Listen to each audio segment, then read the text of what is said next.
किल्ल्यावर दारू पार्टी आणि त्याला परवानगी हे तर अति झालं आहे। ऐतिहासिक स्थळांचं पावित्र्य नष्ट करणं हा त्यामागचा उद्देश असा मला दिसतोय। तुम्ही परमिशन देताच कशी? जो कोणी परमिशन दिला असेल ज्या अधिकाऱ्यांनी त्याच्यावर कारवाई झाली पाहिजे।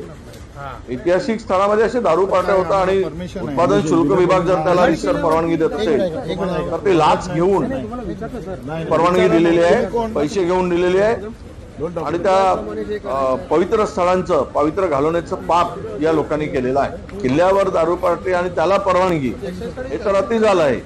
म्हणजे ऐतिहासिक स्थळांचं पावित्र्य नष्ट करणं परमिशन हा त्यामागचा उद्देश असा मला दिसतोय। तुम्ही परमिशन देताच कशी? जो कोणी परमिशन दिला असेल ज्या अधिकाऱ्यांनी त्याच्यावर कारवाई झाली पाहिजे। ऐतिहासिक स्थळामध्ये असे दारू पार्ट्या होता आणि उत्पादन शुल्क विभाग जर त्याला रिसर परवानगी देत असेल तर ते लाच घेऊन परवानगी दिलेली आहे, पैसे घेऊन दिलेली आहे आणि त्या